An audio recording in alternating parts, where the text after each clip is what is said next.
सहनौ भुनक्तु सह वीर्यं करवावहै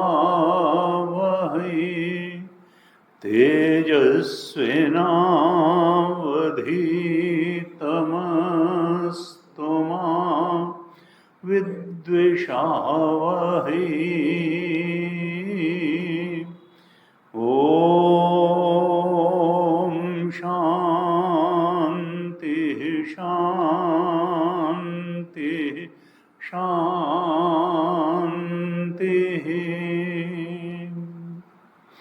सदाशिवसमारम्भाम् शङ्कराचार्यमध्यमाम् अस्मदाचार्यपर्यन्ताम् वन्दे गुरुपरम्पराम्।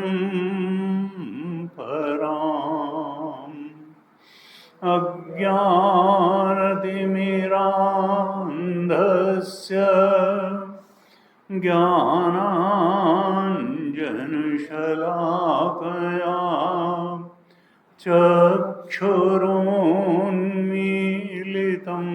येन तस्मै श्री गुरवे नमः। तस्मै श्री गुरवे नमः।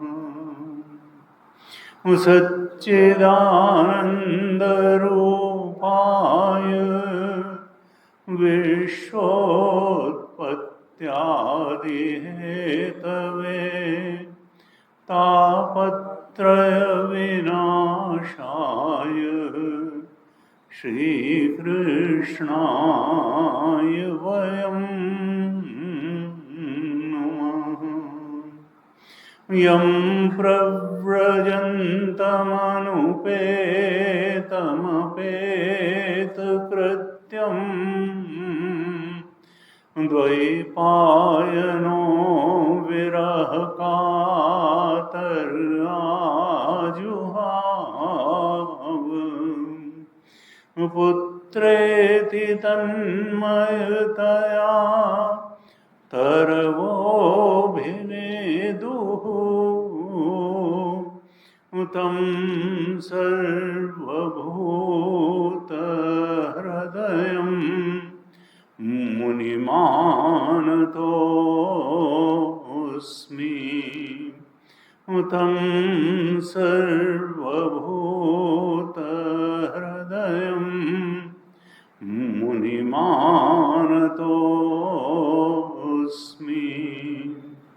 नारायणं नमस्कृत्य नरं चैव नरोत्तमं देवीं सरस्वतीं व्यासं ततो जयमुदीरयेत्।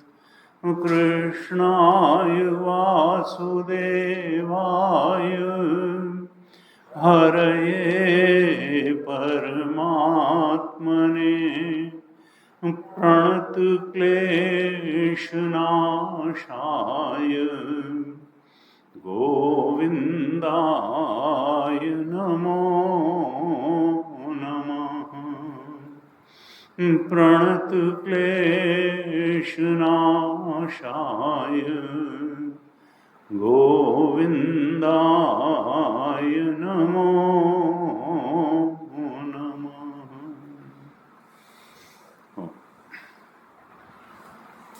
श्रीमद् भागवत महापुराण के एकादश स्कंद पर चर्चा चल रही है।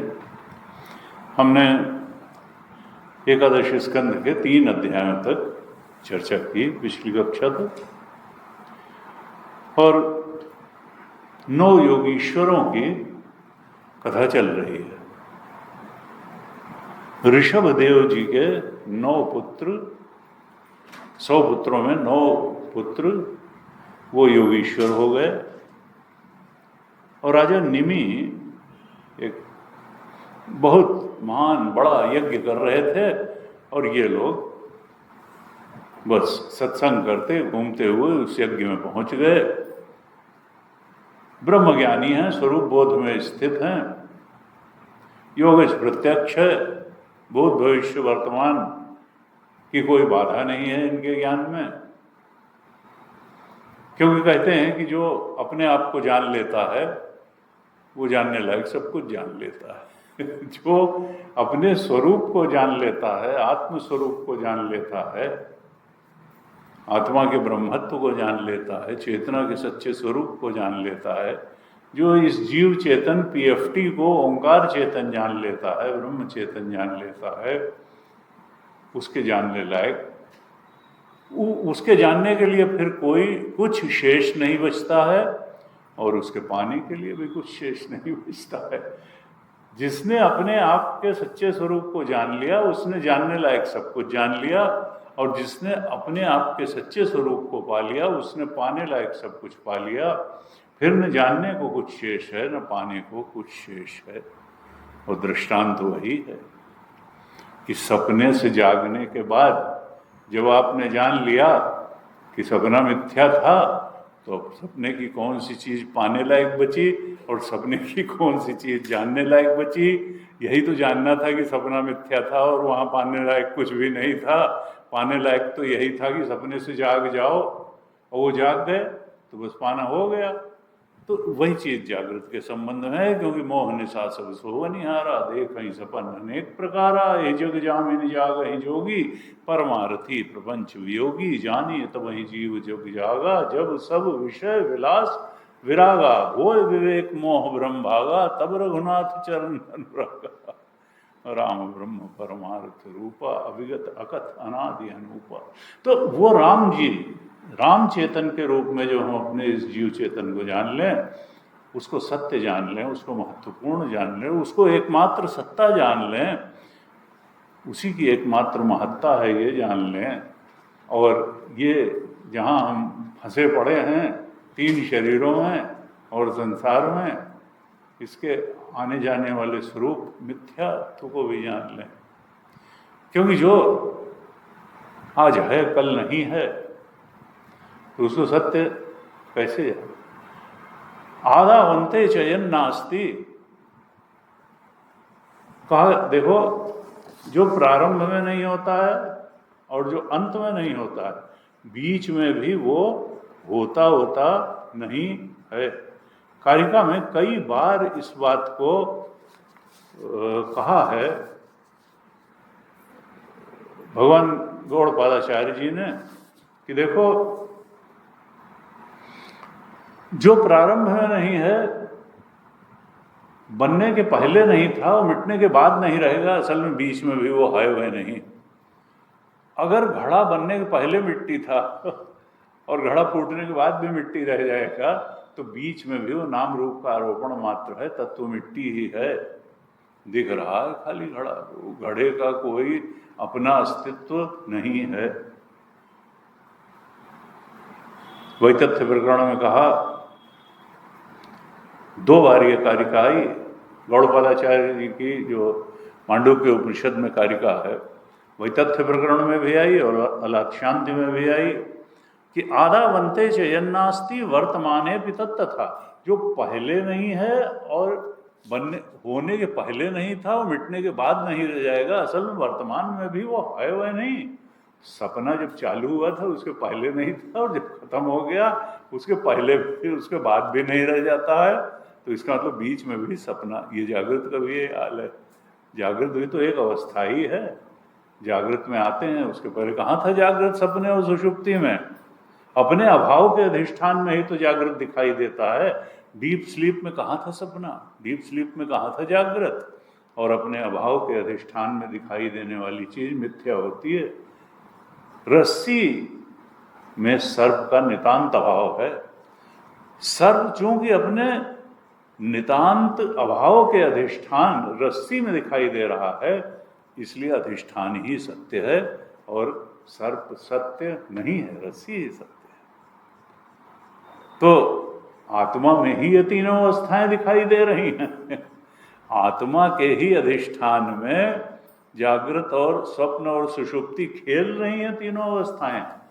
तीनों जो है काल विशेष में ही रहती हैं, और दो अवस्थाओं को हटा के तीसरी अवस्था आती है। एक टाइम में एक ही अवस्था रहती है। तो इन तीनों अवस्थाओं में शाश्वत नहीं है कोई अवस्था। ये पहले भी नहीं रहती है और बाद में भी नहीं रहती है। इसका मतलब बीच में भी ये खाली दिखाई दे रही है, इसका अधिष्ठान सत्य है। ये तो अध्यस्त हैं, ये तो रज्जु, ये तो सर्पवत हैं। रज्जु स्थानी तो आत्मा है। आत्मा में ये तीनों अवस्थाएं खिलवाड़ हैं, और हम इनको भूत सत्य माने बैठे हैं। क्यों? क्योंकि आत्मा का सत्य हमको मालूम नहीं है। ये भागवत जी का प्रयास क्या है कि तुम जो सत्य है, आत्म तत्व, जो इन तीनों अवस्थाओं का अधिष्ठान है, प्रकाश है, उसको जान लो। तब ये अवस्थाओं की कलई भी खुल जाएगी। जैसे स्वप्न के शरीर से तुम्हारा मोह जागते ही समाप्त हो जाता है, ऐसे ही आत्मा में जागते ही तुम्हारे से इस जागृत शरीर का मोह भी समाप्त हो जाएगा। जागृत अवस्थाओं की परिस्थितियों का मोह भी समाप्त हो जाएगा, सबका मोह समाप्त हो जाएगा। और जब मोह समाप्त हो गया तो जानी तो वही जीव जग जाएगा। जब सब विषय विलास पे तो मोह निशा ही समाप्त हो जाएगी। तीनों अवस्थाएं हमको उनका आभास मात्र रूप, प्रतीति मात्र रूप स्पष्ट हो जाएगा। कहा देखो, अवस्थाओं में खड़े होकर अवस्थाओं में मत जियो, आत्मा में आचरति आत्मनः श्रेयो ततो याति परम गतिम्।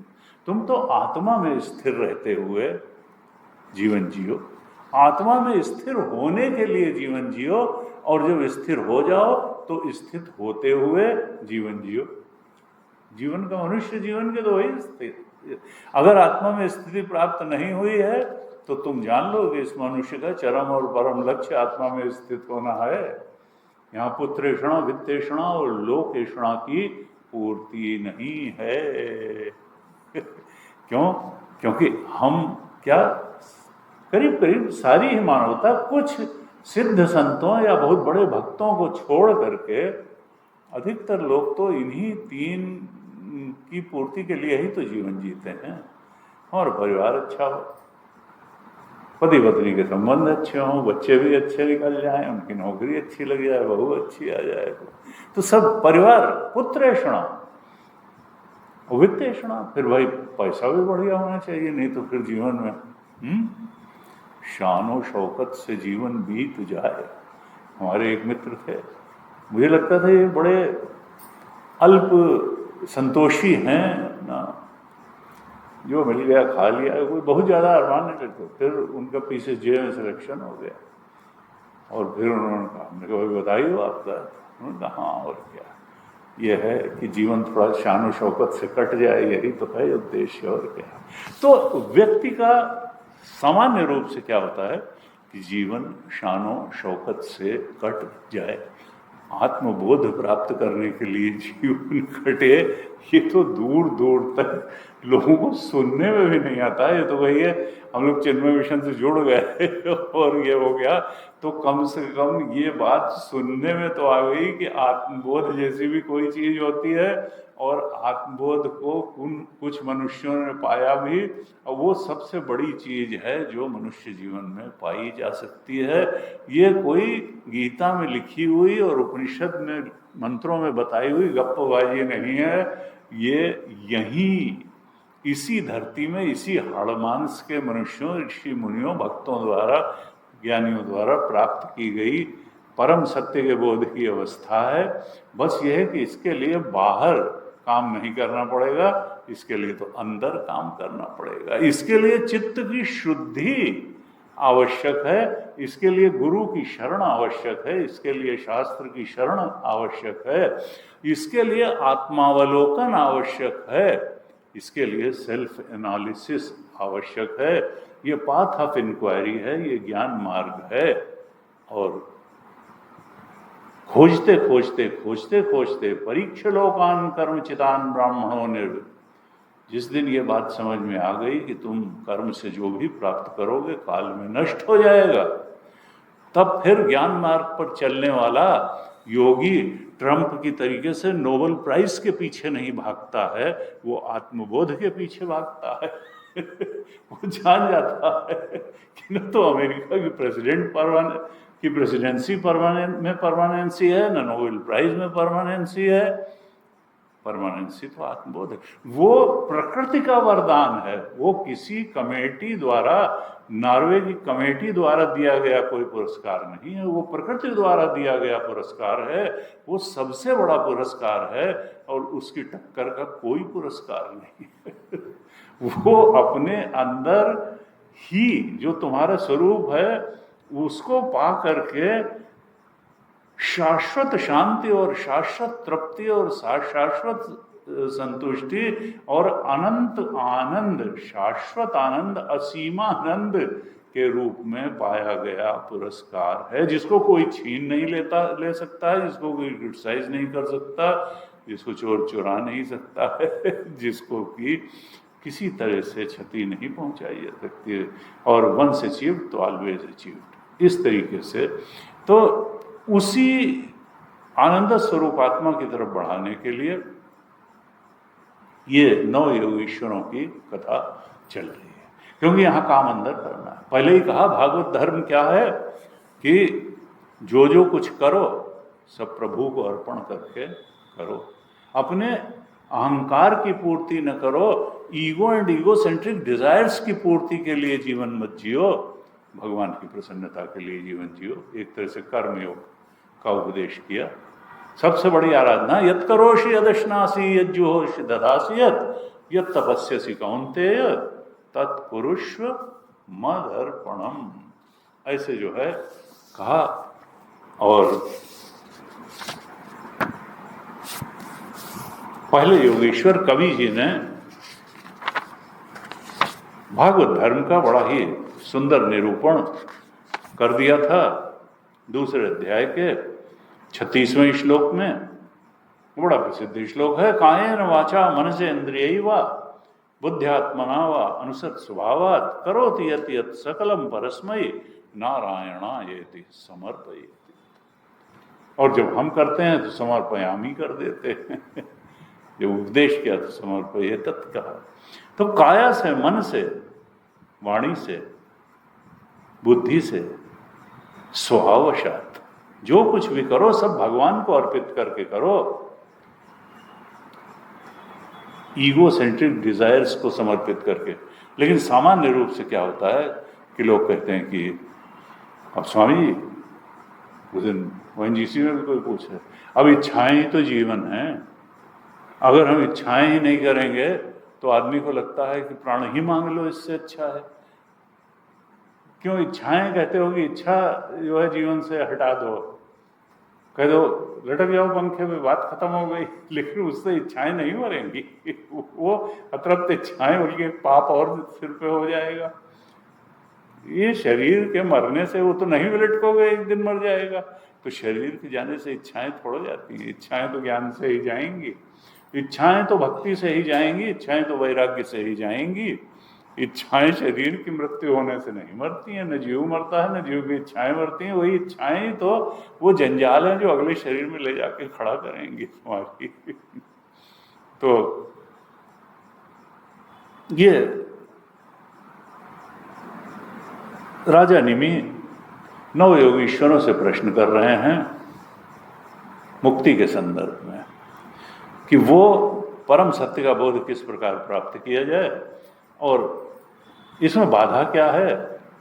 तो माया की ही बाधा है, और माया और कुछ नहीं है, अविद्या कामना कर्म।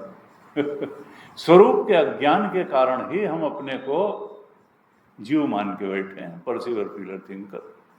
और फिर वर्ल्ड में, आउटर वर्ल्ड में, ओईटी में ऑब्जेक्ट्स को परसीव करते हैं, इमोशंस जो हैं उनको उनके पीछे भागते हैं।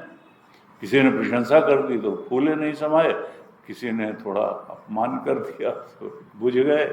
तो कहा ये कहाँ फंसे पड़े हो, ये जो है संसार स्वप्न तुल्य हो ही राग द्वेष आदि। राग द्वेष यहाँ करने की जरूरत नहीं, कर्तव्य निभाओ। परमात्मा की तरफ बढ़ने के लिए जो चाहिए वो करो, करो अपने शरीर के लिए भी करो, परिवार के लिए भी करो, समाज के लिए भी सबसे अच्छा करो, लेकिन अपने चरम और परम लक्ष्य आत्मबोध की तरफ बढ़ने के लिए मनुष्य जीवन मिला है, साधन धाम मोक्ष कर द्वारा ये है, तो उसको भूलो नहीं। संसार की प्रतिष्ठा यहीं रह जाएगी, संसार का धन यहीं रह जाएगा, संसार के संबंध यहीं रह जाएंगे। ये शरीर जिसके माध्यम से संसार से संपर्क साधता है, ये शरीर भी यहीं रह जाएगा। तो इसलिए कुछ ऐसी चीज पकड़ो जो कि वास्तव में पकड़ने लायक है, जो ना छूटेगी ना जिसको तुम छोड़ सकते हो, वो तुम्हारा अपना आत्मा है। और मजे की बात यह कि वही सबसे बड़ी चीज है और वही प्राप्तव्य है, प्राप्तस्य प्राप्ति है। लेकिन उसके प्राप्त करने के लिए तुमने और जिस जिस चीज को प्राप्त करने लायक मान रखा है, सत्य मान रखा है, महत्वपूर्ण मान, उस सबको छोड़ना पड़ेगा, और छोड़ने को हम तैयार नहीं हैं। उस आत्म तत्व को, उसके अलावा जितना अनात्म है वी से ओ ईटी तक, सबको छोड़ के ही पाया जाएगा। और छोड़ने का मतलब ये नहीं है कि शरीर छोड़ना है, कि बैंक बैलेंस सब खाते बंद करने हैं, नहीं, केवल आसक्ति छोड़नी है। इस बात को जान लेना है कि इसमें कुछ रखा नहीं है, ये काम चलाऊ चीजें हैं, तो काम चलाऊ भर इन पर ध्यान देना है। असली ध्यान देने योग्य तो आत्मा ही है। तो इस प्रकार से ये जब राजा निमि प्रश्न कर रहे हैं और उनका उत्तर योगीश्वर, 9 योगीश्वर दे रहे हैं। अध्याय 3 तक 6 योगीश्वरों से 6 प्रश्न राजा निमि ने किए, जिनमें भागवत धर्मों का वर्णन भी पूछा, भागवत भक्तों के लक्षण पूछे, माया का स्वरूप पूछा और माया के पार जाने का उपाय भी पूछा। और वो सब करीब करीब वही बातें बताई उन लोगों ने जो गीता जी में भी बताई जाती हैं कि माया क्या है। हमारे पल्ले वो माया अविद्या के रूप में पड़ी है। अविद्या कहें या वासना कहें या इच्छाएं कहें या कारण शरीर कहें, बात एक है। ये जो कारण शरीर है, अविद्या है, वासनाएं हैं, इच्छाएं हैं, यही हमको हमारे स्वरूप से दूर रखे हुए हैं। और इच्छाएं जब तक हम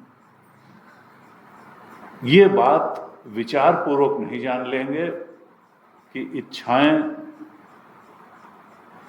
हमारी मित्र हैं कि शत्रु हैं, तब तक हम इच्छाओं का त्याग करेंगे नहीं। इसलिए विचार मार्ग कहता है, पाथ ऑफ इंक्वायरी कहता है कि खुली आंख से जियो, खुली आंख से जियो, अपने जीवन का परीक्षण करो, दूसरों के करो, संसार की गति का करो। तुम बड़ी जल्दी जान जाओगे कि इच्छाएं दुख परिणामी हैं। ये ही संस्पर्शया भोगाः दुख योन एवते आद्यंतवन्तः कौन्तेय नतेषु रमते बुधा। ये बड़ी, गुरु जी कहते हैं, म्यूजिकल लगता है कि भाई आपका जीवन दर्शन क्या है। नहीं नहीं, हमें भाई बड़ी बड़ी बातें नहीं समझ में आती हैं, ये सब गीता वगैरह भाई ये आप लोग अपना रखिए, हम तो मंदिर चले जाते हैं। और देखिए ये जो है ये तो ऐसा है कि हम तो जो है बस समझिए हमारा तो जीवन दर्शन यही है कि ईट ड्रिंक एंड बी मेरी। हम तो बस ईट ड्रिंक एंड बी मेरी। उन्होंने कहा अगर ये इतना आसान होता और संसार में ईट ड्रिंक और करके बी मेरी होना हो जाता, अगर पुत्रेषणा वित्तेषणा लोकेषणा की पूर्ति से ही तुमको आनंद मिल जाता तो गौतम बुद्ध घर छोड़ के नहीं जाते। उनके पास तुमसे बहुत ज्यादा था ईट ड्रिंक एंड बी मेरी करने के लिए, लेकिन उनकी चेतना बहुत जागृत थी कि हम कर क्या रहे हैं और जो कर रहे हैं उससे मिल क्या रहा है। अंत में उन्होंने कहा कि नहीं, सर्वम क्षणिकम सर्वम क्षणिकम सर्वम दुखम सर्वम दुखम। उन्होंने नहीं कहा कि ड्रिंक एंड बी मेरी है। नानक देव जी ने कहा नानक दुखिया सब संसार, ये नहीं कि जिनका ईट ड्रिंक एंड बी मेरी बहुत अच्छा है वो तो सुखी हैं, और जो बेचारे डाउन ट्रॉडन हैं जिनको पेट भर स्वादिष्ट भोजन नहीं मिल रहा है वो दुखी हैं। नहीं, नानक दुखिया सब संसार, सो सुखिया जो नाम है। थोड़े थोड़े सब दुखी, सुखी राम के दास। अनित्यम असुखम लोकम इमं प्राप्य भजस्व माम। भगवान कृष्ण को ये कहने की जरूरत नहीं थी कि दुखालयम अशाश्वतम है, दुख का घर है। ऐसा नहीं है कि पुत्रेषणा वित्तेषणा लोकेषणा की पूर्ति तो जने कितने लोगों की हो गई। कृष्ण को नहीं मालूम था कि ये जितने पांडव खड़े हैं और दुर्योधन खड़े हैं उधर कौरव, ये सब जो है समृद्धशाली राजा हैं। इनको ईट ड्रिंक बी मेरी की कमी नहीं थी, लेकिन फिर भी अतृप्ति थी, फिर भी इच्छाएं थी, ये मिल जाए ये मिल जाए, सब कट मरे। तो ये ईट ड्रिंक एंड बी मेरी मनुष्य जीवन को संतोष और तृप्ति नहीं प्रदान करेगा।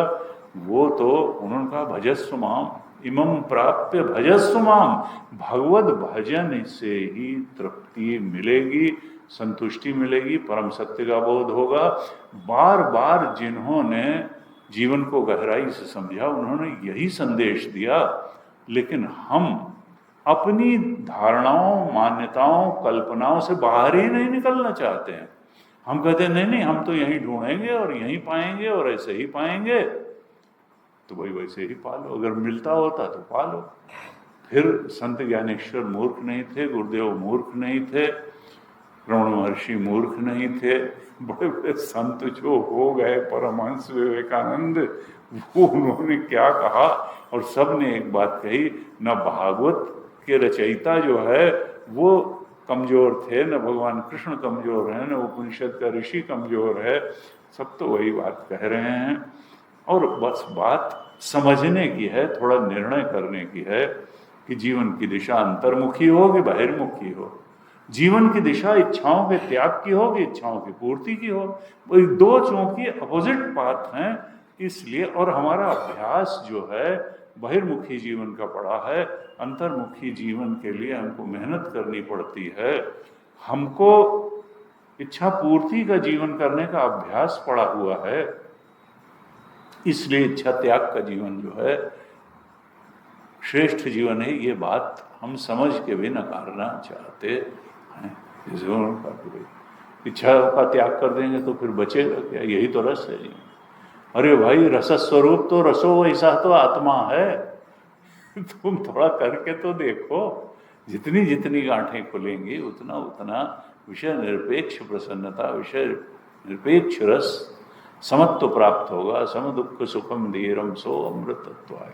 जो दुख सुख में समान रहता है वो अमृत आत्मा की प्राप्ति करता है। अगर हम असक्त बुद्धि नहीं होंगे, भक्ति ज्ञान वैराग्य के रास्ते नहीं चलेंगे, पुत्रेषणा वित्तेषणा लोकेषणा की पूर्ति को ही जीवन का पर्याय समझेंगे, तो हम अपने साथ ही बहुत बड़ा अन्याय करेंगे। तुलसीदास जी ने साफ कह दिया उत्तरकांड में, सुत वितलोक ईसना तीनी के हिकय मति इन कृत न मलिनी। हम समझते हैं बड़ी ऊंची बात है, बड़े so how much thoughtful I am कि हम पुत्रेषणा वित्तेषणा लोकेषणा की पूर्ति के लिए जीवन जी रहे हैं। तुलसीदास क्या कहते हैं सुत वितलोक ईसना थी। सुत ईशना, ऐषणा को हिंदी अवधि में ईशना कह दिया उन्होंने। ईशना का मतलब क्या है? Deep Dzire. ये 3 डीप डिजायर पैदाइशी से ही मनुष्य में होती हैं, नो डाउट, प्राणी मात्र में होती हैं। अब उनके यहाँ वित्त नहीं है तो वो सोचते हैं एरिया कवर कर लो, हमारा क्लान बड़ा हो जाए, इस तरीके से। लेकिन मनुष्य तो सुत वितलोक ईसना, 3 ईसना मतलब 3 डीप डिजायर्स तो होती हैं।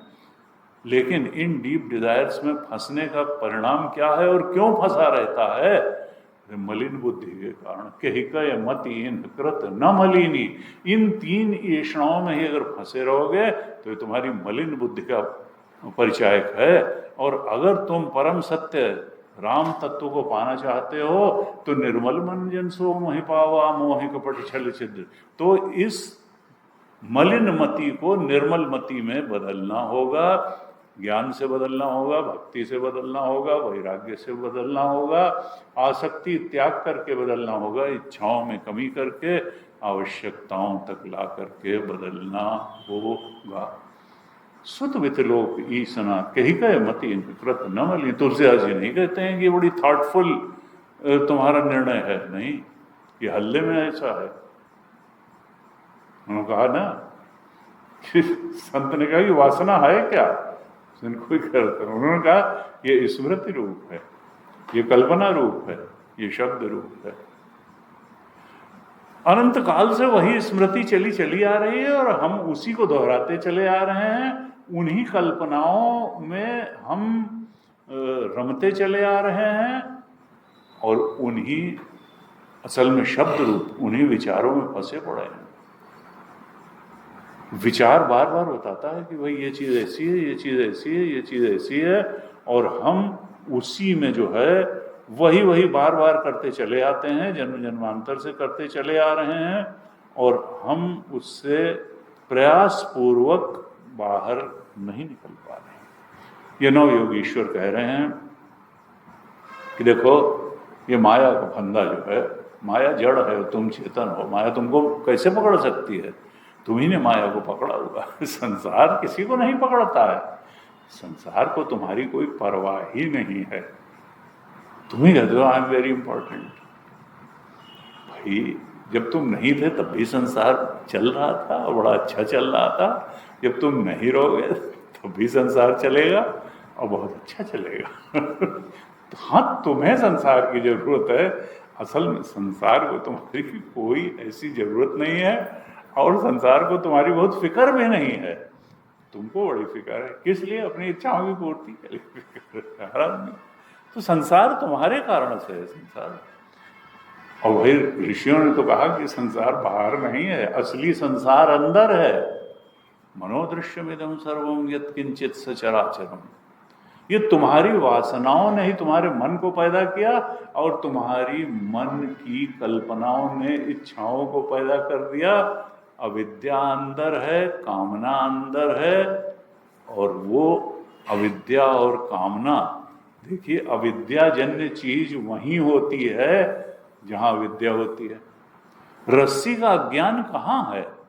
बुद्धि में है ना। तो सर्प कहाँ है? अज्ञान जन्य सर्प कहाँ है? बुद्धि में ही तो है। तो उसका निवारण कहाँ से होगा? बुद्धि से ही होगा। क्या वहां रस्सी में सांप हो तब तो वहां से निवारण हो? जब सर्प बुद्धिस्त है और अज्ञान जन्य है तो उसका निवारण भी बुद्धि से ही होगा। इसीलिए वेदांत बुद्धि पर बहुत जोर देता है। अगर अविद्या कामना कर्म है, अज्ञान के कारण ही कामना पैदा हुई है, तो अविद्याजन्य अगर कामना है तो उसका कोई, जो चीज अविद्याजन्य होती है उसका कोई रियल एग्जिस्टेंस नहीं होता है। तो ये कामना कहाँ दूर? अगर कामनाएं बुद्धिस्ट हैं तो बुद्धि से ही तो ये दूर होंगी, और कैसे दूर होंगी? ज्ञान से ही दूर होंगी। जब मालूम पड़ जाएगा कि जिस चीज की कामना, जो चीज दिखाई दे रही, काम में वस्तु जहां दिखाई दे रही वहां नहीं है, कामना गई तो काम में वस्तु भी गई। संसार स्वप्न तुल्यो ही राग द्वेषादि संकुला। जैसे ही सत्य का अवबोध हुआ, अविद्याजन्य कामना गई तो फिर काम में वस्तुएं भी गईं और कामना भी गई और अज्ञान भी गया, और बस आत्मा ही आत्मा है। अधिष्ठान के बोध के साथ आप उसमें शाश्वत रमण करते हुए उसके अनंत सत्य, अनंत आनंद और अनंत ज्ञान में रमण करते हुए उनका सारे भेद खुल गए, राजदार ना रहा। तो वो जो राज था संसार का, जीव का और भगवान का, वो खुल गया और एक ही सत्य जो ब्रह्म तत्व था उसके बोध में हम प्रतिष्ठित हो गए। तो अंत में यही कम्युनिकेट करना चाह रहे हैं योगीश्वर, अपने 9 योगीश्वर ये कम्युनिकेट करना चाह रहे हैं। उन्होंने भागवत धर्म बता दिया, भागवत भक्तों के लक्षण बता दिए, माया का स्वरूप बता दिया, माया के पार जाने का उपाय बता दिया। और अब राजा निमि 7वां प्रश्न करते हैं अपना कि भगवान भक्तों की भक्ति के वश में हो करके अवतार ग्रहण करते हैं। तो योगीश्वरों, मैं आप लोगों से यह जानना चाहता हूं कि आप भगवान की लीलाओं का वर्णन हमसे करिए। भगवान कब अवतार ग्रहण किया, भगवान ने कौन कौन से किए, और उन अवतारों का क्या लाभ हुआ मनुष्यों को। अब इसमें कई बार भागवत में अवतार का प्रसंग आया है, 24 अवतारों का वर्णन भी आया है। यहाँ इस 4थे अध्याय में जो 7वां प्रश्न पूछा है उसमें अब 7वें योगीश्वर द्रुमिल जी इसका उत्तर देते हैं। और यहाँ मुख्य रूप से, और अवतारों का तो बहुत संक्षिप्त वर्णन है, मुख्य रूप से यहाँ नर नारायण के अवतार की थोड़ी कथा आई है और उसके अलावा कुछ और बातें भी हैं। तो 7वें योगीश्वर द्रुमिल जी कहते हैं कि राजन, भगवान अनंत हैं और भगवान के गुण भी अनंत हैं। कहते हैं भगवान ने ही ये पंचभूतों की सृष्टि की, माया से पंचभूतों की सृष्टि की। देखिए, ब्रह्मा जी जो सृष्टि करते हैं तो वो पंचभूत नहीं बनाते हैं, वो केवल कर्मानुसार जीवों को शरीर प्रदान करते हैं। पंचभूत की सृष्टि वेदांत की जो इवोल्यूशन प्रक्रिया है जो बताई, उसमें भगवान की ही सृष्टि है पंचभूत। तो भगवान ने पृथ्वी, जल, अग्नि, वायु, आकाश, इन 5 भूतों की अपने आप में ही सृष्टि की। कैसे? अपनी माया से। भगवान तो बदल के कुछ बनते नहीं, त्रिगुण ने ही ये सृष्टि की, सतरज तम से ही इन पंचभूतों की सृष्टि हुई।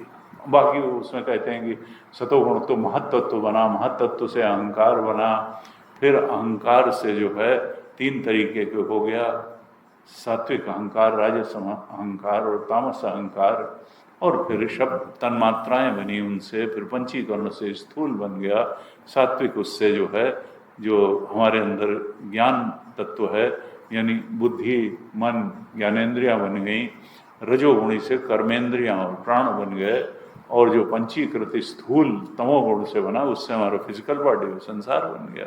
इस तरह से गुणों से ये बन गई, पंचभूत भी बन गए, और ये पूरी सृष्टि का अंदर से बाहर तक निर्माण हो गया। और फिर भगवान ने जब अपने आप में सृष्टि की, तो फिर वो इसके द्वारा ब्रह्मांड का निर्माण करके अपने विराट शरीर, ब्रह्मांड ही कहते हैं ना, भगवान अनंत कोटि ब्रह्मांड नायक हैं। ये पूरे का पूरा जो यूनिवर्स है ये भगवान का शरीर, जैसे ये जीव का शरीर है, फिजिकल बॉडी, सटल बॉडी, और ये ऐसे ही ये पूरा यूनिवर्स ये भगवान का स्थूल शरीर है। और उसको बना करके, जैसे हमारे अंदर चेतन प्रविष्ट है, जीव प्रविष्ट है, ऐसे ही भगवान उस ब्रह्मांड में प्रवेश कर गए, अंतर्यामी रूप से प्रवेश कर गए, लीला से अपने अंश अंतर्यामी रूप से प्रवेश कर गए, और तब उनका नाम पड़ा आदिदेव नारायण, और वो फिर पुरुष नाम से विख्यात हुए, और यही उनका पहला अवतार था। ब्रह्मांड में उनका चेतन रूप से प्रवेश कर लेना, ये पुरुष नाम पड़ा उनका, और ये पहला अवतार था। और इस विराट शरीर के जो शरीरी हैं वो आदिकर्ता नारायण हैं। फिर क्या हुआ कि ये उनके रजोगुण के अंश से ब्रह्मा उत्पन्न हुए, जिन्होंने फिर जीवों के शरीर आदि की रचना की। उनके रजोगुणी अंश से ब्रह्मा उत्पन्न हुए और सत्वांश से इस जगत में प्राणियों का पालन करने के लिए वही विष्णु बन गए, और तमोगुण के अंश से जगत के संहार के लिए वही रुद्र बन गए। तो ये तीनों ही चीजें असल में इस सृष्टि के लिए बहुत आवश्यक हैं। उत्पत्ति भी आवश्यक है, स्थिति भी आवश्यक है, और नाश भी आवश्यक है। क्योंकि नाश न हो तो नया क्रिएशन होगा नहीं। इसलिए हम लोग कई बार नाश से बहुत डरते हैं या बुरा मानते हैं, लेकिन नए सृजन के लिए फिर नाश भी आवश्यक है। पुरानी चीजें जब जाती हैं तो उस पुरानी चीजों के जाने के बाद फिर एक नया सृजन भी होता है। जातस्य ही ध्रुव मृत्यु ध्रुवम जन्म मृतस्य च तस्माद् अपरिहार्यर्थे न त्वं शोचितुम अर्हसि। सब सीखने के लिए है, ओपन यूनिवर्सिटी है लाइफ। सीखते जाओ, सीखते जाओ। प्रयत्नाद्यतमानस्तु योगी संशुद्ध किल विषा अनेक जन्म संसिद्ध ततो याति। हर जन्म में कुछ सीखते सीखते सीखते सीखते आध्यात्मिक उन्नति पाते पाते पाते पाते जगत के स्वरूप, इच्छाओं के स्वरूप को ढंग से समझते समझते एक दिन हम उतने स्तर के त्याग में समर्थ हो जाएंगे जब आत्मा ही शेष बचेगी, और अनात्मा से आसक्ति का 100% त्याग करने में हम समर्थ हो जाएंगे। और बस यही तो मुक्ति है, यही तो है। अब जितनी जल्दी हो जाए, जितना देर से हो जाए, लेकिन गुरुदेव कहते थे कि there is 0% failure in spirituality. जो चल पड़ा है वो रुकेगा नहीं, वो पहुंच जरूर जाएगा। इस जन्म में नहीं, अगले जन्म में, अगले नहीं, अगले जन्म में। बहुनाम जन्मनाम अन्ते ज्ञानवान माम प्रपद्यते वासुदेव सर्वमिति स महात्मा सुदुर्लभ। कृष्ण के अलावा यहाँ कुछ सत्य नहीं, कृष्ण तत्व ही सत्य है। बहुनाम, चाहे जन्मों लग जाए, लेकिन पहुंचना वही है, पाना वही है। तो यहाँ कहा कि रजोगुण अंश से उन परम पुरुष आदिकर्ता नारायण के रजोगुण के अंश से ब्रह्मा हुए, सत्वांश से विष्णु बन गए, और तमोगुण के अंश से रुद्र बने, और निरंतर उन्हीं से प्रजा की उत्पत्ति, स्थिति और संहार चलता रहता है। अब कहते हैं कि द्रुमिल योगेश्वर कि दक्ष प्रजापति की एक कन्या थी जिसका नाम था मूर्ति, और वो मूर्ति धर्म को ब्याही थी। तो धर्म और मूर्ति, इनसे एक संतान उत्पन्न हुई। एक संतान क्या उत्पन्न हुई? उनके गर्भ से 2 ऋषि श्रेष्ठ उत्पन्न हुए जो भगवान के अवतार ही थे, और इनका नाम था नर और नारायण। ये इन्होंने क्या किया कि इन्होंने आत्म तत्व का साक्षात्कार कराने वाले भक्ति का उपदेश किया, भगवान की आराधना रूप कर्म का उपदेश किया, जो सारे कर्म बंधनों से, इच्छाओं से, वासनाओं से छुड़ाने वाला था, और नैष्कर्म स्थिति आत्मबोध को प्राप्त कराने वाला था। ऐसा उपदेश ये नर नारायण रूप जो भगवान का अवतार हुआ, उन्होंने किया। और आज भी लोग जब बद्रीनाथ जाते हैं तो नर नारायण पर्वत वहाँ दिखाई देते हैं, तो उनका वे आज भी बद्रिकाश्रम में उसी भगवदाराधन रूप कर्म का आचरण करते हुए विराजमान हैं, और अपनी घोर तपस्या के द्वारा वो जगत की रक्षा कर रहे हैं। यहाँ पर सतोगुण की वृद्धि, क्योंकि कहते हैं कि कुछ लोग कहते हैं कि देखिए गुरुदेव ने इतना काम किया, तो कई बार जो कर्म को ही बहुत बड़ी बात मानने वाले लोग हैं वो कहते हैं कि भाई गुरुदेव ने तो बहुत समाज का भला किया, और तपोवन जी महाराज तो नीचे ऋषिकेश से उतरे ही नहीं, वो अपना हिमालय के ही उसमें जो है चलते रहे, आज यहाँ गए वहाँ गए, और उनका योगदान शायद समाज को उतना नहीं था। लेकिन संतों को कहना है, शास्त्रों का भी कहना है कि इस स्तर का महात्मा जो आत्मबोध में संपन्न है, जो अपने ब्रह्म स्वरूप के बोध में स्थित है, वो बोले और चाहे न बोले, वो समाज के बीच में जाए चाहे न जाए, उसके उपस्थिति मात्र से ही जगत लाभान्वित होता रहता है और जगत में सतोगुण का प्रचार प्रसार होता रहता है, लोगों को अंतः प्रेरणा मिलती रहती है और वो हजार तरीके से जगत को लाभान्वित करता रहता है। ऐसा नहीं कि बाहर कर्म करके और प्रवचन करके ही वो केवल जगत का उपकार किया, उसकी उपस्थिति ही जगत पर उपकार मात्र होती है। तभी देखिए बहुत बड़े बड़े संत हैं, वो कई बार कथावाचक थोड़े होते हैं, कई बार तो बोलते ही नहीं हैं। अखंडानंद जी महाराज ने कहा, एक उनके समय में कोई ऋषिकेश में संत थे, गंगा पार कहीं को थोड़ा द्वीप सा बन जाता था, पानी के नीचे उसी में रहते थे और उनको ये पसंद नहीं था कि कोई उनसे मिलने आवे, उनके भजन में बाधा। जब वो देखते थे कि कोई आ रहा है तो ईंटा चलाना शुरू कर देते थे ईंटा चलाना शुरू कर देते थे और फिर वो ईंटा चलाते रहते थे और फिर वो भाग जाता था। मैं एक बार हम लोगों ने कहा चला मैं ये ईंटा, आज तो हम लोग जाके ही मानेंगे।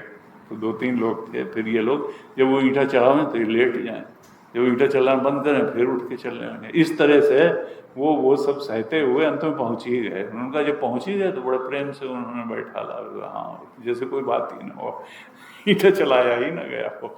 तो इस तरह के भी लोग जो कि इंटरेस्टेड ही नहीं है लोगों से बहुत इंटरेक्ट करने में, लेकिन अब कंट्रीब्यूशन उनका भी है, साधना उनकी भी है, समाज को योगदान उनका भी है, आध्यात्म को भी योगदान है। तो यहाँ पर कहा, जब उन्होंने ऐसी, इंद्र ने देखा, इंद्र क्या है कि बस उसको लगता है हर व्यक्ति उसकी कुर्सी ही छीनने आ रहा है। जो बहुत तपस्या इसकी बलवती होती है तो इंद्र को लगता है कि अब इसकी तपस्या बहुत बढ़ जाएगी तो ये हमारा सिंहासन चला जाएगा। तब उसने क्या किया, कामदेव को भेजा, कहा देखो जाओ और ये नर नारायण की तपस्या को तुम भंग करो किसी तरीके से, नहीं तो ये हमारा सिंहासन जो है चला जाएगा। जब ये पहुंचा कामदेव अप्सराओं के साथ, बहुत सारे वहाँ पुष्प आदि, कहते हैं 5 पुष्प हैं, एक बाण है उसके पास पुष्पों का, सब अपनी माया फैलाई सुरम में। तब नर नारायण ने हंस करके कहा कि देखो कामदेव, देवांगनाओं, तुम लोग क्या ये खेल खिलाड़ी बने हुए यहाँ पर उपद्रव कर रहे हो? तो उन्होंने कहा अरे हम तो आए थे। तो वो डर गए थोड़ा। तो उन्होंने कहा नहीं डरो मत, तुम हमारा आतिथ्य स्वीकार करो। और फिर उन्होंने उनकी आवभगत की, आतिथ्य किया। अब तब कामदेव और अप्सराओं का सिर जो है लज्जा से बहुत झुक गया और नर नारायण ने कहा से उन्होंने कहा कि प्रभु आप माया से परे हैं, निर्विकार हैं, आपके भक्त परम पद को प्राप्त कर लेते हैं और इसीलिए जब वे भजन करने लगते हैं तब देवता लोग उनकी साधना में तरह तरह के विघ्न डालने लगते हैं। ये कहते हैं सिद्धियां भी इसी तरह के भ्रम हैं, लोग पुजवाना शुरू कर देते हैं। बाबू जी महाराज कहते थे कि यहाँ सिद्धियों की तरफ से लोगों को उदासीन, क्योंकि आध्यात्मिक उन्नति का अर्थ है किसी न किसी सिद्धि का, ये नेचर का प्रोसेस है। कोई आध्यात्मिक रूप से जितना उन्नत होगा उतना, देखिए शुद्ध बुद्धि भी एक तरह की सिद्धि ही है, मन का संयम, इंद्रिय का संयम भी एक प्रकार की सिद्धि ही है। तो ये प्रकृति कुछ ऐसा देती है, लेकिन तब देवता लोग उसकी साधना में विघ्न डालने लगते हैं। लेकिन जो लोग केवल कर्मकांड में लगे रह करके यज्ञ आदि के द्वारा देवताओं को बलि के रूप में उनका भाग देते रहते हैं, उन लोगों के मार्ग में वो किसी प्रकार का विघ्न नहीं डालते हैं, क्योंकि उनको उनका भाग मिल रहा है। लेकिन जो आत्मबोध के रास्ते बढ़ता है उसके में वो बाधा डालते हैं और कई बार नेचर भी सिद्धि देकर के बाधा डाल देती है। लेकिन आपके जो भक्तजन हैं वो विघ्न बाधाओं से प्रभावित नहीं होते हैं, उनमें इंटेंगल नहीं होते हैं, उनमें फंसते नहीं हैं, गिरते नहीं हैं, बल्कि विघ्नों के सिर पर पैर रख करके वो आगे बढ़ जाते हैं और अपने लक्ष्य से वो डिरेल नहीं होते, च्युत नहीं होते हैं। कहते बहुत से लोग ऐसे होते हैं साधक जो रसनेन्द्रिय और जननेन्द्रिय पर भी विजय प्राप्त कर लेते हैं, फिर भी वे क्रोध पर विजय नहीं प्राप्त कर पाते हैं। और ये क्रोध बहुत बड़ा बाधा है आत्मबोध में, ये आत्मा का नाश करने वाला है, और इस क्रोध के वशीभूत होकर के वे अपनी कठिन तपस्या खो बैठते हैं। और एक प्रकार से ये स्तुति है कि हम लोग आए, हमने आप पर अपनी माया का प्रभाव डालने की कोशिश की, लेकिन आपने क्रोध न करके हमारा आदर सत्कार किया, हमको जो है सांत्वना दी कि डरो मत। तो इसलिए आप बोध प्राप्त संत हैं, तो भगवान के अवतार ही थे। जब इस प्रकार से स्तुति की कामदेव और उनके साथ जो भी आए थे उन्होंने, तब भगवान नर नारायण ने अपने योग बल से, उनका ये बड़ी सुंदर अप्सराएं लेकर के आया है, तो उन्होंने थोड़ा अपना प्रभाव दिखाने के लिए अपने योग बल से बहुत सारी सुंदर रमणीय स्त्रियां उत्पन्न कर दी, जिनके बराबर सौंदर्य में उनके साथ आई कोई अप्सरा नहीं थी। सब अप्सराएं और कामदेव उन सुंदर रमणियों को देख करके लज्जित हो गए, और तब फिर नारायण ने कहा कि अब देखो, तुम इनमें से जो सबसे तुम्हें अच्छी लग रही हो उसको अपने इंद्र जिन्होंने भेजा है तुमको यहाँ, उनके लिए लेते जाओ। तब उसमें उर्वशी सबसे, उनको लगा कि ये सबसे सुंदरी अप्सरा है, हमारे साथ जितनी अप्सराएं आई हैं सबसे श्रेष्ठ ये है। तब उन्होंने उनमें से उर्वशी को लिया और इंद्र के पास चले गए। जब इंद्र ने देखा कि अरे अच्छा ऐसे, तो वो तो बहुत चकित रह गए, वो भयभीत भी हो गए थोड़ा, और तब इंद्र ने भी मन ही मन उनको नमस्कार किया और अपनी गलती स्वीकार की। आगे कहते हैं योगीश्वर ध्रुमिल कि भगवान विष्णु ने कई कलावतार ग्रहण किए, जिनमें हंसावतार, जिसका अभी आगे उल्लेख आएगा, दत्तात्रेय अवतार, इनका भी अभी उल्लेख आने वाला है इस प्रकरण के ठीक बाद, सनक सनंदन सनातन और सनत कुमार भी भगवान के अवतार ही कहे जाते हैं। ऋषभ देव जी जो हमारे नव योगीश्वरों के, हम लोगों के पिता हैं, वो भी अवतार ही थे, क्योंकि उन्होंने आत्म साक्षात्कार के जो साधन हैं उनका उपदेश किया। और फिर उन्हीं विष्णु भगवान ने हयग्रीव अवतार भी लिया, और मधु और कैटभ जिन्होंने वेदों को चुरा लिया था, उन मधु कैटभ का संहार करके उन्होंने वेदों का उद्धार किया हयग्रीव अवतार में। और फिर मत्स्यावतार भी लिया, और भावी मनु, जिनकी 12वें स्कंद में अभी कथा आने वाली है, सत्यव्रत, और उनका सत्यव्रत की रक्षा की, औषधियों की रक्षा की, धान्य आदि की रक्षा की। वाराह अवतार लेकर के उन्होंने पृथ्वी का रसातल से उद्धार किया और हिरण्याक्ष का वध भी किया। फिर कूर्मावतार ग्रहण करके उन्होंने अमृत मंथन के लिए अपनी पीठ पर मंदराचल को धारण किया, और भगवान विष्णु ने हरि नामक अवतार ग्रहण करके गजेंद्र को ग्राह से छुड़ाया। प्रहलाद को निर्भय करने के लिए भगवान ने नृसिंहावतार ग्रहण किया और हिरण्यकशिप को मार डाला। वामन अवतार ग्रहण करके बलि से पृथ्वी को छीन लिया और फिर देवताओं को दे दिया। परशुराम अवतार ग्रहण करके पृथ्वी को 21 बार क्षत्रियहीन किया। रामावतार में उन्होंने समुद्र पर पुल बांधा और रावण और उसकी राजधानी लंका को पराभूत कर दिया, मटियामेट कर दिया। अब कहते हैं कि राजन देखिए, ये भगवान कृष्ण के अवतार से पूर्व की कथा चल रही है, क्योंकि निमि उनके पूर्व में हुए हैं भगवान कृष्ण के। तो क्योंकि ये तो वसुदेव जी को कथा सुना रहे हैं नारद जी इनके माध्यम से, तो ये तो अपने पहले की एक बार राजा निमि हुए और ये ऐसे प्रसंग तो वहां से शुरू हुआ है।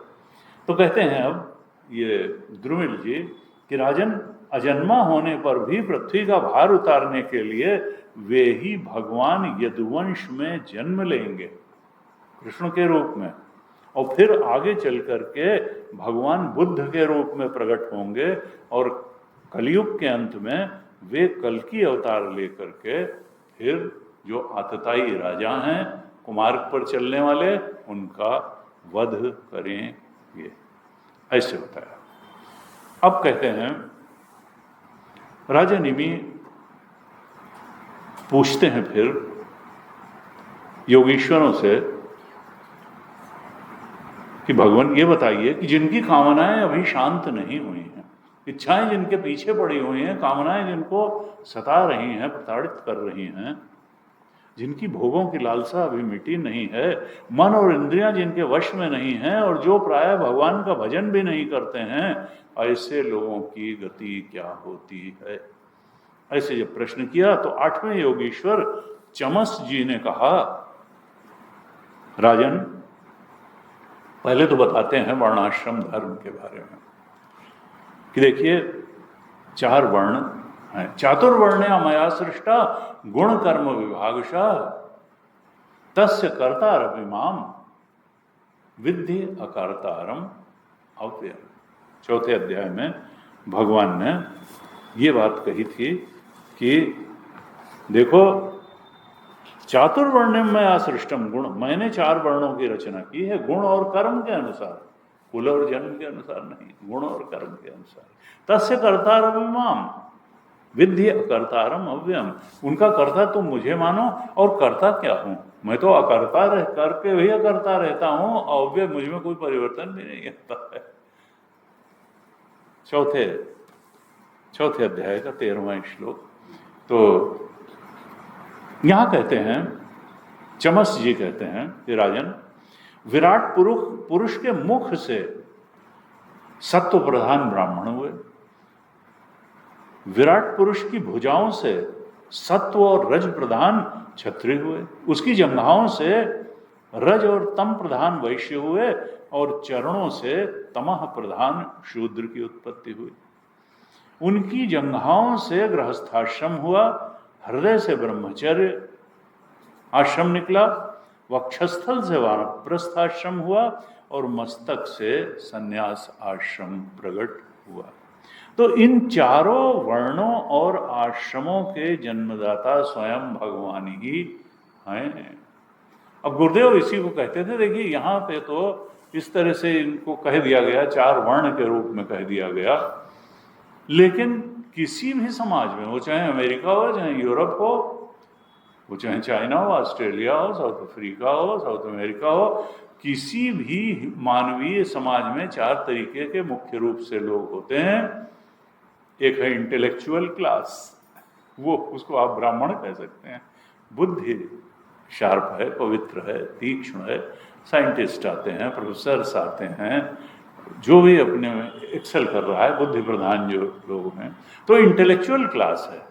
और दूसरा क्या है, वो वॉरियर क्लास है या रूलर क्लास है। वो रूल करने, ऐश्वर्य है, रूल करेंगे, शासन करेंगे, दबेंगे नहीं। वो जो है युद्ध में पीठ नहीं दिखाएंगे। पूरी प्रजा के लिए राजा जाकर के लड़ता था कि हमारी प्रजा पर कोई दूसरा आकर के, तो नहीं, शौर्य था। शौर्यम तेजो धृते दाक्षम युद्धे चाप्य पलायनम दानम ईश्वर भावश्च क्षत्र कर्म स्वभावजम। क्षत्रियों का ये स्वाभाविक कर्म था, दान भी करता था, अपने ही लिए नहीं, सड़कें भी बनवाएगा, बगीचे भी लगवाएगा, धर्मशाला भी खुलवाएगा, प्याऊ भी खुलवाएगा, सोशल वर्क भी करेगा। तो इस तरह से कहा इंटेलेक्चुअल क्लास है, फिर वॉरियर क्लास है, रूलर क्लास है, बिजनेस क्लास है, वैश्य, उनके अंदर बिजनेस की है। हर आदमी बिड़ला नहीं होता, टाटा नहीं होता। वो फैक्ट्री में जाके काम कर सकता है, मैनेजर के रूप में कर सकता है, वर्कर के रूप में कर सकता है, अपना टेक्निकल काम कर सकता है, लेकिन इंडस्ट्री डाल ले, ये योग्यता और क्षमता और विजन और कैपेबिलिटी सब में नहीं होती। तो वो जो बिजनेस क्लास है वो, और जो सर्विस क्लास है, सेवा कार्य जो कर सकता है, वो फिर चौथा क्लास है। तो इस तरह से कहा, इसमें कोई क्लास कम है और कोई क्लास बड़ा है, ऐसी कोई बात नहीं है। ऐसी वृत्ति प्रवृत्ति लेकर के जन्म से ही पूर्व जन्म के पुण्य या जैसे भी है कैपेबिलिटी आती है, और यहाँ भी थोड़ा मांगी जा सकती है कैपेबिलिटी, लेकिन बहुत ज़्यादा अंतर नहीं हो सकता। आप बहुत मान सकते हैं, लेकिन कुछ तो पूर्व जन्म से ले करके व्यक्ति आता ही है। बचपन से ही बुद्धि में भेद देखा जाता है, टेंडेंसीज में भेद देखा जाता है, और हर एस्पेक्ट में लाइफ के बहुत ज़्यादा वैरायटी एकदम शुरुआत से ही देखी जाती है। तो यहाँ पर कहा कि इन वर्णाश्रमों के जन्मदाता स्वयं भगवान हैं, वही इनके स्वामी हैं, नियंता हैं, आत्मा हैं। इन वर्ण और आश्रमों में रहने वाला जो मनुष्य भगवान का भजन नहीं करता है, बल्कि उनके उल्टे भगवान का अनादर करता है, no no I don't believe in God, हमारी जिंदगी ऐसे ही चल रही है, जो इनका अनादर करता है वो अपने वर्ण आश्रम और मनुष्य योनि से भी च्युत हो जाता है। देखिए भागवत जी में क्या कहा, वर्णाश्रम धर्म का पालन नहीं करोगे तो अगले जन्म में मनुष्य योनि भी नहीं मिलेगी। इसका मतलब ये नहीं कि देव योनि मिल जाएगी, निम्न योनि में चले जाओगे पाप के कारण। कहा उसका अधा पतन हो जाता है। फिर कहते हैं कि बहुत से लोग हैं जो भगवान की कथा और नाम कीर्तन आदि से दूर पड़ गए हैं। वे आप जैसे भक्तों की के दया के पात्र हैं। उन्हें आप जैसे लोगों को चाहिए कि उन पर कृपा करके उन्हें भी कथा कीर्तन में की सुविधा प्रदान करें और सत्संग में उनको लाएं, उनको भी सत्संग की कथा कीर्तन की सुविधा उपलब्ध कराएं। कहते हैं ये नहीं है, एक तो यह है कि परिस्थितिवश कोई सत्संग से कुछ तो जानबूझ करके नहीं जाएंगे, कुछ परिस्थितिवश उनको उपलब्ध नहीं है, वो नहीं जाएंगे। तो उनके लिए तो राजा का कर्तव्य है कि उनको आध्यात्मिक उन्नति भी प्रदान करे, आध्यात्मिक ज्ञान भी प्रदान करे। लेकिन कहते हैं कि बहुत सारे ब्राह्मण, क्षत्रिय और वैश्य भी ऐसे हैं जो वेदों का असली तात्पर्य न समझ करके केवल अर्थवाद में लग के मोहित हो जाते हैं। भगवान ने गीता में भी दूसरे अध्याय में ही थोड़ा सा डांटा। दूसरे अध्याय के 42 और 43 श्लोक में और 44 में भगवान ने कहा, 42 में कहा, याम इमाम पुष्पिताम वाचम प्रवदन्ति अविपश्यतः वेदवादरताः पार्थ न अन्यत अस्ति इति वादिना। बड़ी लच्छेदार भाषा में लोग बताते हैं कौन, जो अविपश्यता हैं, अविवेकी हैं, जो वेद को केवल इच्छाओं की पूर्ति, कर्मकांड द्वारा इच्छाओं की पूर्ति कर ली जाए, इसी का साधन समझते हैं। और कहते हैं कि देखो स्वर्ग के आगे कुछ भी नहीं है, मुक्ति युक्ति कुछ नहीं है, आत्मबोध कुछ नहीं है, बस यहाँ अपना करो और थोड़ा सा पूजा पाठ कर लो और स्वर्ग चले जाओ, फिर लौट के चले आओ। ये वो अविवेकी हैं। कामात्मान स्वर्ग परा जन्म कर्म फल। ये जो कामात्मान, स्वर्ग को ही सबसे बड़ी चीज बताने वाले, जन्म कर्म फल प्रदान, जो ऐसी कहा करते हैं कि वेद की यही वाणी अंतिम वाणी है, वेद का यही उपदेश अंतिम उपदेश है, वो अनेक क्रियाएं बताते हैं, क्रिया विशेष बहुलाम भोग ऐश्वर्य गतिमपति। वो कहते हैं कि स्वर्ग चले जाओ और वहाँ के सुख भोग के फिर आ जाओ, यही है। भोग ऐश्वर्य प्रसक्ता नाम तया अपहृत चेतसाम। 2:44 में कहा वो लोग क्या हैं, भोग और ऐश्वर्य से अत्यंत आसक्त हैं, और इन भोग और ऐश्वर्य की आसक्ति ने उनके चित्त का, उनके ज्ञान का हरण कर लिया है। तया अपहृत चेतसाम, व्यवसायत्मिका बुद्धि समाधो न विधीयते। उनके अंदर ये निश्चयात्मिका बुद्धि बनी ही नहीं पाती कि आत्मा नाम की भी कोई चीज है, वो भी पाने योग्य है और वो सर्वोच्च आनंद है और वो सबसे बड़ा प्राप्तव्य है। ऐसी निश्चयात्मिका बुद्धि नहीं बन पाती है। और समाधो न, वेदांत में आत्मा का ही दूसरा नाम समाधि है, अष्टांग योग वाली समाधि यहाँ नहीं। यहाँ आत्मा को ही समाधि कहते हैं, आत्मबोध को ही समाधि की दशा वेदांत कहता है। तो यहाँ आत्मा का नाम समाधि है। दूसरे अध्याय के 53 श्लोक में कहा, समाधि को क्या बताया? योग की पराकाष्ठा, यानी ज्ञान योग की पराकाष्ठा पर आपको आत्मबोध, आत्म साक्षात्कार, ब्रह्म स्वरूप का बोध या समाधि प्राप्त होती है। तो 2:53 में वहां पे स्पष्ट कर दिया कि समाधि क्या है। श्रुति विप्रतिपन्नाते यदा स्थास्यति निश्चला। जब इस तरीके से वेद में ये बात भी बताई, वेद में वो बात भी बताई, वेद में वो बात भी बताई, इस तरीके की अनेक प्रकार की कही गई वेदवाणियों को सुनने पर भी जिसकी मति चंचल नहीं होती, स्थिर बनी रहती है, यदा स्थास्यति निश्चला, वो जानता है कि बाकी जो कुछ बताई गई हैं वो अन्य अधिकारियों के लिए बताई गई हैं, लेकिन वेद का जो सर्वोच्च संदेश और उपदेश है वो तो आत्मबोध है, आत्म साक्षात्कार है। जब ऐसी स्थिर मति हो जाती है तो समाधो अचला बुद्धि, अब उसकी बुद्धि आत्मा में ही स्थिर हो जाती है, समाधि में ही निश्चल हो जाती है, यानी आत्मा में निश्चल हो जाती है। आत्म बोध में, आत्म प्राप्ति में, आत्म संतोष में, आत्मरति में, आत्मतुष्टि में वो हटता ही नहीं वहां से। उसको क्रिस्टल क्लियर हो जाता है कि वेद किसके लिए क्या बात कह रहा है, कौन बात किस स्तर की है, कहाँ तक पहुंचाने वाली है। लेकिन वो समाधो अचला बुद्धि तदा योगम अवाप्स्यसि। जब आत्म स्वरूप में निश्चल होकर के ये बुद्धि बैठ जाती है, अब वो ये नहीं समझती कि मनुष्यों हम, स्त्रियों हम, पुरुषों हम, ब्राह्मणों हम, शूद्रों हम, इन सब पहचानों से ऊपर उठ जाती है और केवल एक बात की पहचान में दृढ़ता से स्थित हो जाती है कि आत्म स्वरूपों हम, सच्चिदानंद स्वरूपों हम, आत्म स्वरूपों हम, ब्रह्म स्वरूपों हम, ओंकार स्वरूपों हम। जब ये दृढ़ निश्चय बुद्धि में हो जाता है तो ये निर्णय की ही तो बात है। अभी हमारा निर्णय धारणाओं का निर्णय है, मान्यताओं का निर्णय है, कल्पनाओं का निर्णय है कि मैं ये हूँ, मैं ये नहीं। तुम्हारी एक ही पहचान है कि आत्म स्वरूपों हम, सच्चिदानंद स्वरूपों हम, ओंकार स्वरूपों हम, ब्रह्म स्वरूपों हम। बस समाधावचला बुद्धि तदा योगम अवाप्स्यसि। जब इस प्रकार से होता है तो अचल हो जाती है बुद्धि समाधि। कहा कि इस तरह से जो लोग अर्थवाद में लग करके मोहित होते हैं, उन्हें कर्म का रहस्य नहीं मालूम है।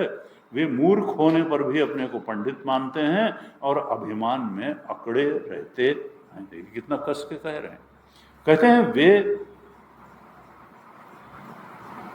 बड़ी चटकीली भटकीली बातें करते हैं, कामात्मान स्वर्ग पर, वही जैसे अभी गीता में कहा, वही भागवत जी में कह रहे हैं कि वो वस्तु शून्य, शब्द माधुरी, उसमें तथ्य कुछ नहीं है, लेकिन वो कहते हैं अरे भाई कितना अच्छा, वो कितना आनंद आ गया।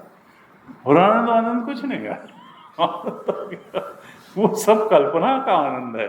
वो जो है तुमने ऐसा अपने मन को समझा रखा है, आनंद आया है तो बखान करने की जरूरत नहीं है, किसी से तस्दीक करवाने की जरूरत नहीं है, किसी से सही लगवाने की जरूरत नहीं है, किसी से प्रशंसा करवाने की जरूरत नहीं है। तो आप अंदर से ही जानेंगे कि आनंद आ गया, उसमें दूसरे से चर्चा करने की क्या जरूरत है। लेकिन नहीं, व्यक्ति चाहता है कि हम दूसरे भी कहें कि भाई what an achiever he is, अरे भाई क्या आदमी निकला, क्या इसकी उपलब्धियां हैं। उपलब्धि है तो अपने उपलब्धि लेकर के अपना खुश रहो, दूसरे के पीछे क्यों पड़े हो। और दूसरा भी जब तक काम निकलना होगा तो कहेगा हाँ हाँ। भाई मौका पड़ने पर तो आदमी इतना तो बुद्धि रखता है कि गधे को भी बाप कहा जा सकता है, लेकिन जैसे मौका निकल गया तो फिर तोड़ो, तुम हो गए जो हो गया है, ठीक है। मोदी जी अपने ट्रंप का हाथ पकड़ करके जब तक था तो अपना निकल रहे थे।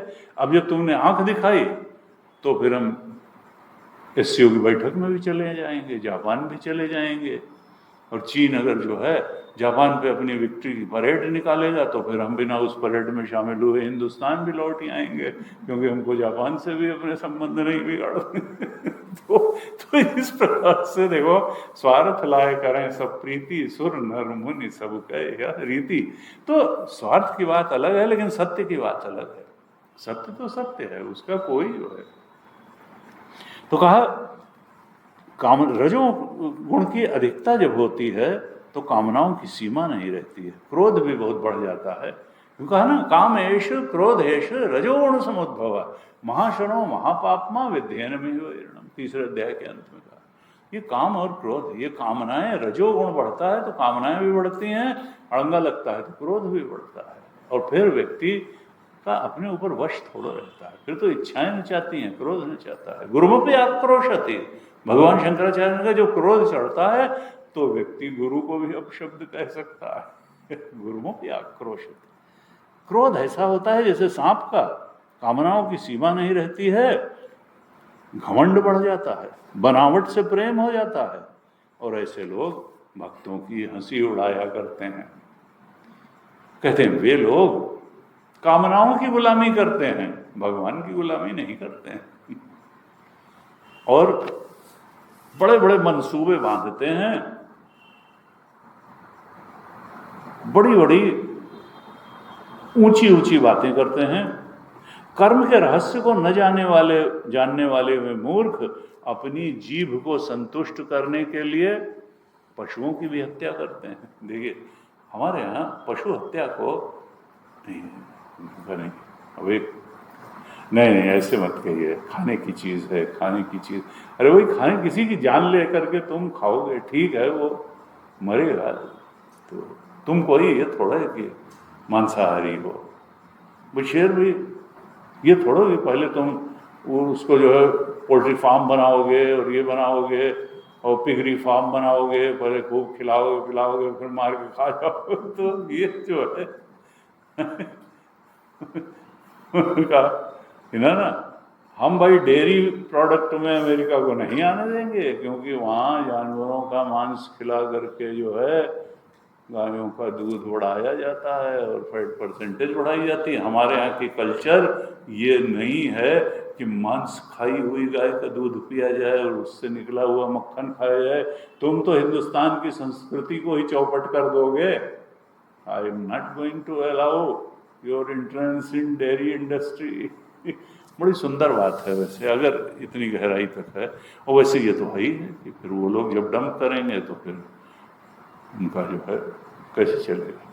तो हमारे यहाँ तो भाई शुद्धता है, गाय को माता माना गया, वो अब गाय का क्या है, अंत में तो पशु है, उसको तुम किसी फार्म में कुछ खिला दोगे तो खा ही लेगी, लेकिन अब उसका कहाँ तक प्रभाव जाएगा, ये तुम्हारे लिए तो कोई इस तरीके के कोई न नैतिक नियम है ना कोई धार्मिक बाध्यताएं हैं, तुमने अपना खिला दिया उसको, गाय को ही मांस खिला दिया। तो कहते हैं वे कर्म के रहस्य को न जानने वाले मूर्ख अपनी जीभ संतुष्ट करने के लिए, शरीर को पुष्ट करने के लिए पशुओं की हत्या करते हैं। वे धन वैभव बल और कर्म आदि के घमंड से अंधे हो जाते हैं। वे दुष्ट संतों और ईश्वर का भी अपमान करते रहते हैं। कहते हैं वेदों ने इस बात को बार बार दोहराया है कि भगवान ही अपने आत्मा है और अपने सबसे बड़े प्रियतम भी हैं, लेकिन वे मूर्ख अपने अहंकार में वेदवाणी तो सुनते नहीं हैं, केवल अपनी कल्पनाओं मनोरथों अपनी इच्छाओं की बात ही कहते सुनते रहते हैं। हमारे मित्र अरे ये क्या गीता और इस सब की बात, अरे भाई बात ही करनी है तो भले आदमियों के बीच में बैठ के ये बात करिए कि गाड़ियां कौन सी नई नई आई हैं, गाड़ियां कौन सी, उनमें कौन कौन से नए जो है वो लगे हुए हैं इक्विपमेंट्स, कितनी प्रोग्रेस हो रही है भाई इन सब चीज़ों में। कौन कौन सी जो है और घूमने फिरने के लिए जाने योग्य कौन कौन से संसार में स्थान हैं और वहाँ किस तरह से जा करके लुत्फ लिया जा सकता है उन सब चीज़ों का, ये सब की सब जो है बेकार की बातें, मानसिक कल्पनाएं। और वो कह रहे हैं तुम कल्पना में डूबे हो, वो कह रहे हैं तुम कल्पना में, गीता कल्पना, भागवत कल्पना, वो कह रहे ये कल्पना, पता नहीं कौन। लेकिन फिर कहा कि संसार में देखा जाता है कि जो भी दुराचरण है, जैसे मांसाहार है, मद्यपान है, तमाम सांसारिक भोग हैं, इनकी तरफ प्राणी की सहज प्रवृत्ति हो जाती है। क्यों? पानी नीचाई की तरफ जैसे बढ़ जाता है, ऐसे ही मन भी है। मन को दुष्वृत्तियां बड़ी जल्दी घेर लेती हैं और ऊपर की तरफ उठाने में जोर लगाना पड़ता है। जैसे पानी को ऊपर ले जाना है तो मोटर लगाना पड़ेगा, ऊर्जा शक्ति लगा, ऐसे ही मन को भी सत्संग रूपी ऊर्जा, शास्त्राध्ययन रूपी ऊर्जा की शक्ति लगानी पड़ेगी, तब मन ऊपर उठेगा और उठते उठते अंतरतम आत्मा तक पहुंचेगा। और संसारोन्मुखी डाउनफॉल के लिए तो फिर पानी अपने आप बहने लगता है नीचे की तरफ, मन भी बह जाता है। कहा ऐसी निम्न वृत्तियों की तरफ स्वाभाविक प्रवृत्ति देखी जाती है। और श्रुति क्या चाहती है कि ऐसी ईश्वर विरोधी, आत्म विरोधी प्रवृत्तियों से लोगों के मन को हटाना, यही श्रुति को अभीष्ट है। भाई धन की बड़ी चर्चा है, तो धन का एकमात्र फल है धर्म, क्योंकि धर्म से ही जब हम धार्मिक आचरण करते हैं, धर्म के वर्णाश्रम धर्म का पालन करते हुए अपना जीवन जीते हैं, तभी हमारा अंतःकरण शुद्ध होता है। धर्म ते विरति जोग ते ज्ञाना, ज्ञान मोक्ष प्रद वेद बखाना, और जाते वेग द्रमो में भाई, सो मम भगति भगत सुखदाई, सो स्वतंत्र अवलंबना आना, ते अधीन ज्ञान विज्ञान। तो ज्ञान, भक्ति और वैराग्य, यही तो तीनों एसेंस हैं आध्यात्मिक उन्नति के लिए। कहते तो ये धर्म निष्ठा बहुत आवश्यक है। इस धर्म निष्ठा से ही परम तत्व का ज्ञान भी होता है और आत्मा की अपरोक्ष अनुभूति भी होती है। इस धर्म निष्ठा में ही परम शांति है। लेकिन लोग क्या करते हैं कि धन का उपयोग धर्म में करने के बजाय अपने स्वार्थ की सिद्धि में और कामनाओं की पूर्ति में ही करते रहते हैं, और ये नहीं देखते हैं कि ये शरीर मृत्यु का शिकार है। कब तक कितनी कामनाओं की तुम पूर्ति कर लोगे? ये शरीर मृत्यु का शिकार है और वो मृत्यु किसी प्रकार टाली नहीं जा सकती है। कहते कुछ लोग कहते हैं नहीं, यज्ञ में भी तो सुरापान किया जाता है। तो यहाँ लिखा हुआ है कि सौत्रामणि आदि यज्ञ में भी सुरा को सूंघने का ही विधान है, पीने का नहीं है। यज्ञ में पशु का आलभन यानी स्पर्श मात्र ही विहित है, हिंसा नहीं विहित है यज्ञ में। यहां पर संतान उत्पत्ति के लिए ही समाचार संबंध पति पत्नी में रखने की आज्ञा है। धार्मिक परंपरा की रक्षा के निमित्त संतान उत्पन्न करने के लिए ही वेद द्वारा ये आज्ञा दी गई है। लेकिन जो लोग अर्थवाद के वचनों में फंसे हैं, वे अपने इस विशुद्ध धर्म को नहीं जानते हैं। जो इस विशुद्ध धर्म को नहीं जानते हैं, कहते हैं वे घमंडी हैं, वे दुष्ट हैं, लेकिन वो समझते हैं अपने को श्रेष्ठ। वे पशुओं की हिंसा करते हैं और मरने के बाद क्या होता है कि वे पशु ही उन मारने वालों को खाते हैं। ये पहले भी आ चुका है प्राचीन बरही के प्रसंग में कि नारद जी ने कहा, देखो तुमने जितनों को मारा है यज्ञ के नाम पे, वो सब सींग लिए बैठे हैं। जैसे ही तुम जाओगे सब सींग लेके तुम्हारे ऊपर बिल्कुल जुट पड़ेंगे। तो वो मरने के बाद पशु ही उन मारने वालों को खाते हैं। ये शरीर तो मृतक शरीर है और इसके संबंधी भी छूट जाते हैं। इस शरीर से प्रेम की गांठ जो बांध लेता है और दूसरे शरीर में रहने वाले अपने ही आत्मा जो भगवत स्वरूप है उससे द्वेष करता है, उनका तो अधःपतन निश्चित है। तो यानी अपनी आत्मा के समान ही दूसरे को जानते, दूसरे की मदद करने का रखो। यस्मिन् सर्वाणि भूतानि आत्मा एव अभूत विजानता तत्र को मोह कह शोक एकत्वम। उनका शोक और मोह क्यों है? क्योंकि दूसरा द्वितीयाद भयम भवति, हम दूसरे को दूसरा मानते हैं, तो इसलिए अरे भाई आत्मा के धरातल पर तो सब एक है, ये तो प्रतीति मात्र है। इस प्रकार से ये कहते हैं, अंत में कहते हैं कि जिन लोगों ने आत्मज्ञान करके कैवल्य मोक्ष नहीं प्राप्त किया है, और जो न पूरे मूढ़ हैं और न पूरे ज्ञानी हैं, न इधर के हैं न उधर, यानी सत्संग थोड़ा किया भी है लेकिन आत्मबोध तक नहीं पहुंचे, तो फिर वो उनको अर्थ धर्म और काम का निर्वहन करते हुए भी मोक्ष की तरफ पूरे प्रयास से बढ़ना चाहिए और आत्मज्ञान प्राप्त करना चाहिए, नहीं तो फिर वो आत्मघाती ही कहलाएंगे। आत्मघाती कहलाएंगे। अज्ञान को ही ज्ञान नहीं मानना है, क्योंकि ऐसा मानने वाले आत्मघाती हैं और उनको शांति नहीं मिलती है, उनकी कर्म परंपरा कभी शांत नहीं होती, यानी पुनरपि जन्म पुनरपि मरणम चलता ही रहता है। इस हृदय की जलन विषाद मिटाने का एक ही उपाय है, भगवत परायण जीवन जीना, आत्मबोध की तरफ बढ़ने का सत्संग का जीवन जीना। कहते हैं जो लोग अंतर्यामी भगवान श्री कृष्ण से विमुख हैं और अत्यंत परिश्रम करके भगवान से विमुख रहते हुए भी केवल संसार की सिद्धि में ही लगे रहते हैं, ग्रह पुत्र मित्र धन आदि संपत्ति ही इकट्ठी करते रहते हैं, उन्हें अंत में सब कुछ छोड़ के यहाँ से जाना पड़ता है और न चाहने पर भी विवश होकर के उनकी अधोगति होती है। कहते हैं अब ये क्या होता है, उन्होंने पूछा था कि भगवान का भजन न करने वाले विषयी लोगों की क्या गति होती है, तो ये बता दिया चमस योगीश्वर ने कि भगवान का भजन न करने वाले विषयी पुरुषों की यही गति होती है, और जो भगवत भजन में जीवन बिताते हैं मुक्ति की तरफ आत्मबोध की तरफ बढ़ जाते हैं। अब एक नवे योगीश्वर की बात और बची है और उसके बाद में फिर दत्तात्रेय भगवान का प्रसंग प्रारंभ होगा। हम अगली कक्षा में इस पर विचार करेंगे। आज ही ओम पूर्णमदः पूर्णमिदं पूर्णात् पूर्णमुदच्यते पूर्णस्य पूर्णमादाय